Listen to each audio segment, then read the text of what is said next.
Olá pessoal, eu sou Emerson Cavalcante e este é o nosso estudo do NEP, o Núcleo de Estudo e Pesquisa do Evangelho V de Jesus. Nosso convite aqui pelas redes sociais, seja pela página do Facebook, seja pelo canal do YouTube, basta digitar NEP V de Jesus. Se inscrever no nosso canal, acionar o sino de notificações e receber os novos vídeos das atividades semanais do V de Jesus. Estudo da doutrina espírita, do Evangelho do Cristo, procurando sempre, buscando a nossa transformação íntima, interior, sabedores que somos do quanto necessitamos ser renovados por dentro, à luz dessa mensagem poderosa da Boa Nova. Aqui às segundas-feiras, às 20 horas, o nosso estudo se volta às relações entre Antigo e Novo Testamento e o Consolador Prometido. E dentro desse ano de 2023, a nossa sequência tem sido um olhar especial no Novo Testamento para as cartas de Paulo. Carta de Paulo aos Romanos é o nosso foco. Nossa série Romanos verso a verso. Já nos encontramos aqui no segundo capítulo da carta aos Romanos.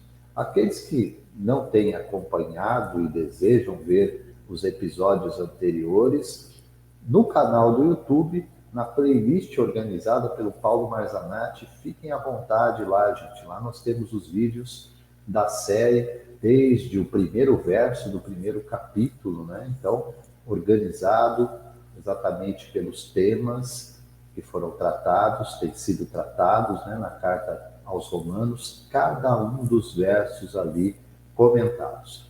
Hoje, o nosso olhar se volta para o segundo capítulo, verso de número 8. E, portanto, aqueles que assim desejarem, né, com as suas traduções bíblicas para acompanhar a nossa leitura, já fazemos o convite. Como de costume, vamos trazer aqui duas traduções diferentes. Uma na tradução de João Ferreira de Almeida, escritura essa, tradução adotada frequentemente pelos protestantes evangélicos, assim como a Bíblia de Jerusalém, tradução católica. Vamos olhar então aquilo que Paulo declara, vai ditar ao escriba Tércio na carta aos Romanos, no capítulo 2, verso 8 da carta aos Romanos. Na tradução de João Ferreira de Almeida, temos o verso 8 a nos ensinar o seguinte: mas a indignação e a ira aos que são contenciosos, desobedientes à verdade e obedientes à iniquidade. Na tradução da Bíblia de Jerusalém, tradução católica, temos a seguinte tradução ao verso 8 do capítulo 2. A ira e a indignação para os egoístas, rebeldes à verdade e submissos à injustiça. Ambas as traduções semelhantes, com algumas diferenças ali nos termos adotados, especialmente aí nas qualificações daquele que se encontra debaixo dessa ira e dessa indignação. Vamos compreender isso aqui, né? Nós estamos aqui numa sequência em que Paulo está tratando sobre as relações dos judeus, dos israelitas, com a lei divina, com Deus único, esse Deus que se manifesta em Sinai, com Moisés, já o fizera com os profetas, e trazendo a mesma mensagem do Deus único, um Deus justo, um Deus todo-poderoso, o Deus Senhor dos céus e da terra, um Deus que, portanto, gerou toda a criação e, ao mesmo tempo, tutela, acompanha e direciona os seus filhos. Deu a nós, enquanto humanidade, um mandato. de representá-lo diante dessa mesma criação. No entanto, que estranha contradição. Quando o homem, abrindo mão dessa sua condição natural de filho, portanto, herdeiro do Pai, vai buscar o seu próprio caminho. Vai buscar, através de seus atalhos existenciais, uma outra forma, um outro jeito de ser, de pensar, de fazer as coisas no mundo. Bastaria usar aquilo que Deus nos deu por inteligência, raciocínio, para pensar. Ora, se há um Senhor supremo no universo, e há, porque o próprio olhar para esse universo mostra uma organização, uma harmonia, que mente humana alguma poderia manter, poderia gestar e poderia manter. Portanto, essa inteligência suprema se impõe pela própria lógica, pela própria ciência, tantas vezes evocada pelos incrédulos. Pois se assim não é, qual o sentido de eu criar uma outra via, de eu imaginar e me iludir de que esta outra via seria melhor para mim do que aquela que a inteligência suprema do universo já apontou, já revelou através de seus missionários, de seus profetas? Lembrando a definição de profeta na doutrina, né? Um homem de bem inspirado por Deus. Portanto, nestes referenciais, encontramos tudo aquilo que de fato precisamos, necessitamos. A lei divina é uma lei sábia. É uma lei que não nos engana.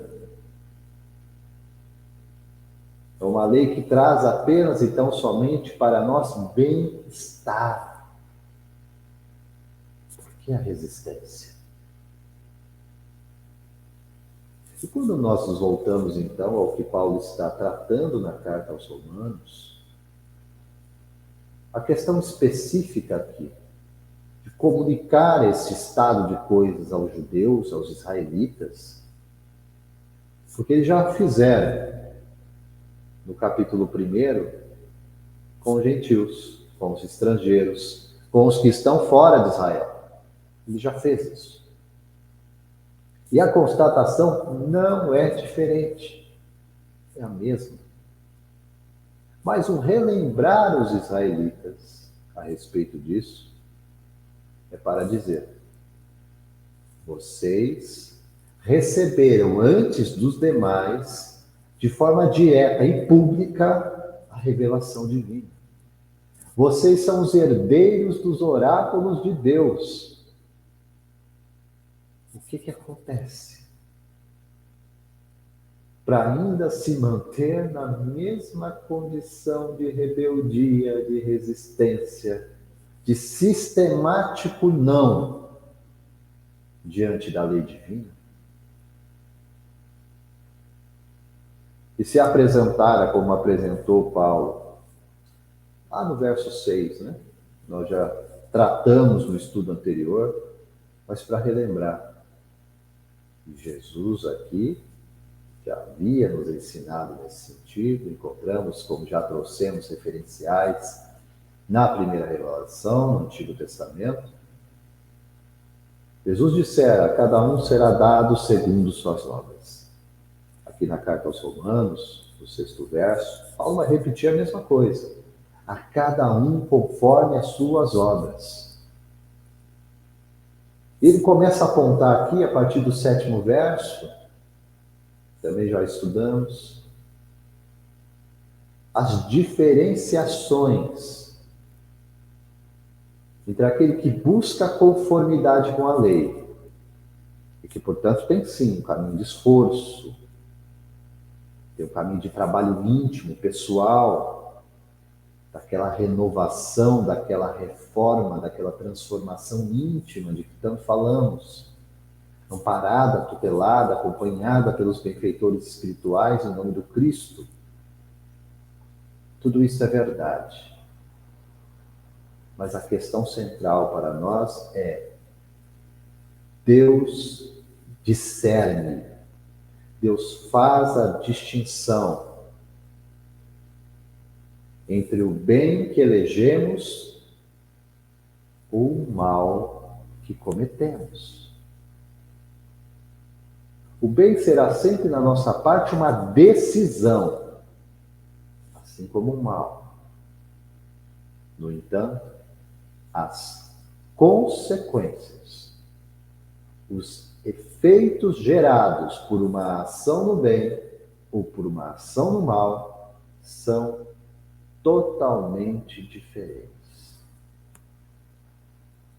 Há uma oposição muito clara entre esses dois caminhos. Não dá para andar com um pé cada via. Senão, vamos tropeçar, vamos cair. E a queda será dolorosa, como tem sido. Porque essa tem sido a via dos filhos da terra, deste planeta mundo de provas e expiações, como nos ensina a doutrina consoladora, em que revemos o nosso passado culposo, ao mesmo tempo em que somos chamados a retificá-lo, nos arrependendo, mas também expiando e reparando para nos regenerar. Paulo afirma aqui no verso 8: a ira e a indignação para os egoístas, para os rebeldes à verdade, para os submissos à injustiça. Tradução da Bíblia de Jerusalém, como vimos. Ou o uso mesmo da palavra aqui, contenciosos. A indignação e a ira aos que são contenciosos. Ora, quem é o contencioso? Senão aquele que é alvo de contestação, que se encontra debaixo de uma disputa. Disputa entre os caminhos que nós elegemos, nós optamos, e, portanto, somos responsáveis individualmente por essas escolhas. Esta é a questão central. E ao sermos responsabilizados, a outorga, a concessão da lei divina, não pode ser a mesma. Para a via de conformidade com a lei divina e para a via de rebeldia, de revolta, de negação sistemática dessa mesma lei. Lembrando, a lei é santa, é sábia e agradável ao coração que se vincula a Deus. Ira e indignação para os contenciosos, para os egoístas. Allan Kardec, na obra Evangelho segundo o Espiritismo, vai dar um norte interessante para a gente. Tratando, no capítulo específico, bem-aventurados os aflitos, Evangelho segundo o Espiritismo, item de número 6, texto do próprio codificador. Eu vou mencionar aqui para vocês, depois, se desejarem aprofundar, fiquem à vontade. Allan Kardec, então, escreve: por outro lado, Deus, não podendo punir pelo bem que se fez, nem pelo mal que não se fez, se somos punidos, é porque fizemos o mal. Se não fizemos o mal nesta vida, o fizemos numa outra. é uma alternativa da qual é impossível escapar e na qual a lógica diz de que lado está a justiça de Deus. Complemento. O homem, pois, não é sempre punido ou completamente punido na sua existência presente, mas não escapa jamais às consequências de suas faltas. A prosperidade do mal não é senão momentânea. E se ele não espia hoje, espiará amanhã, ao passo que aquele que sofre está espiando o seu passado. A infelicidade que à primeira vista parece imerecida tem, pois, sua razão de ser. E aquele que sofre pode sempre dizer: perdoai-me, Senhor, porque pequei. Mais clareza é impossível. Todos nós, sem exceção, erramos, nos desviamos, pecamos. Esse é o sentido original. O erro do alvo. Deus é a nossa meta, é o nosso objetivo. Deus é o centro gravitacional da vida. Quando eu o renego, quando eu não o reconheço, quando eu o menosprezo, o que pode recair sobre mim senão ira e indignação? E essa ira e essa indignação de Deus para conosco não é, nunca será. Este é o grande erro teológico. Não é e nunca será para nos maltratar. O que Deus deseja é reeducar os seus filhos. Reeducando-os, no entanto, serão repreendidos, porque estamos em maus caminhos. Precisamos de corrigenda. E por vezes não será leve. Será dolorosa, porque precisa ser o elemento saneador da chaga principal que acomete a humanidade na Terra: o egoísmo, que vai engendrar o orgulho, que terá também por companhia a vaidade e todas as demais consequências deste delito diante da lei divina. Tentar florear essa questão, apelando a uma pretensa condescendência de Deus, uma permissão dele, para que possamos ir pelo nosso livre-arbítrio adiante, merece ser bem mais meditado. Temos liberdade de escolher, mas não temos liberdade para fazer o que bem quisermos, do jeito que quisermos, a hora que quisermos. Não nos enganemos. Há um Senhor soberano, Senhor de todas as coisas. Como diz o profeta Abacuque em seu livro, o Senhor nosso Deus está em seu santo templo, cale-se toda a terra diante dele. Não é um Senhor tirano, é o Senhor justo, é o Senhor bom, amoroso. E é por isso, exatamente por isso, que corrige os seus filhos. Ira e indignação. A aplicação da lei de causa e efeito, da lei de ação e reação. Colhemos aquilo que semeamos, mas que não pensemos que a dureza da lei vem para nos esmagar. O valor da lei está na disciplina.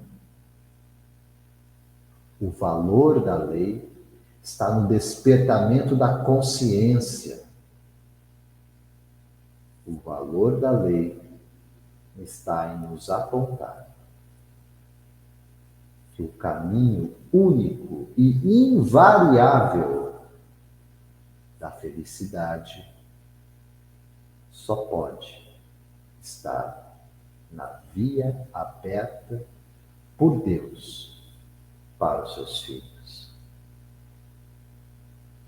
Alguns pensam ser apenas uma questão de fé. Mas ainda que eu mencione a fé, o seu sentido genuíno, real, fé fidelidade, fé que pede relação, fé que pede comunhão, fé que pede entrega, fé que comunica uma aliança. Temos uma aliança com Deus. Se nós a negligenciamos, se nós a quebramos, o que podemos esperar? Se não as corrigendas necessárias pela aplicação da lei de causa e efeito.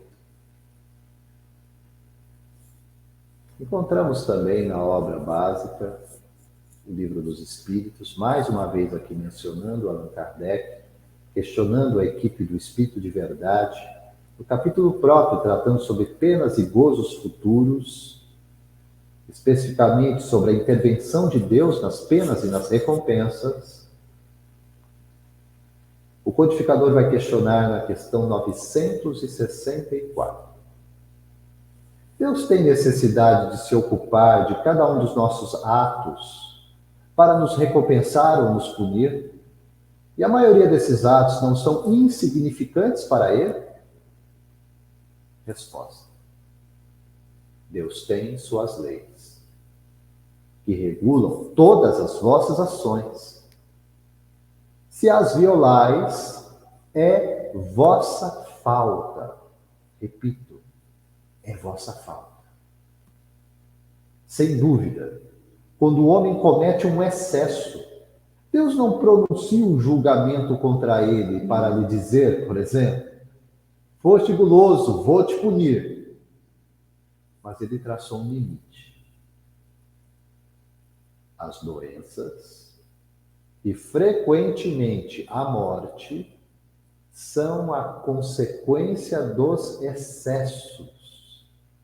Eis a punição. Ela é o resultado da infração à lei. Assim em tudo. Essa é a resposta dos instrutores do Consolador. Allan Kardec vai inserir uma nota explicativa, faço breve referência aqui. Há uma continuidade depois que nós deixamos a dica, gente. E Kardec vai, assim, contar uma parábola logo depois também, para aprofundar este ensino. Mas o início da nota explicativa, já muito esclarecedora, nos ensina. Todas as nossas ações estão submetidas às leis de Deus. Não há nenhuma, por mais insignificante que nos pareça, que não possa ser uma violação. Se suportamos as consequências dessa violação, não devemos imputá-la senão a nós mesmos, que nos fazemos assim os próprios artífices, criadores de nossa felicidade ou de nossa infelicidade futura. A clareza norteadora do pensamento do Consolador, vem nos dizer: somos responsáveis individuais pelos nossos atos. Há uma lei justa, santa e sábia. O caminho de atalho da lei divina traz para nós. Verso 8, do capítulo 2 da Carta aos Romanos. A ira e a indignação para os egoístas, para os contenciosos. Rebeldes à verdade e submissos à injustiça.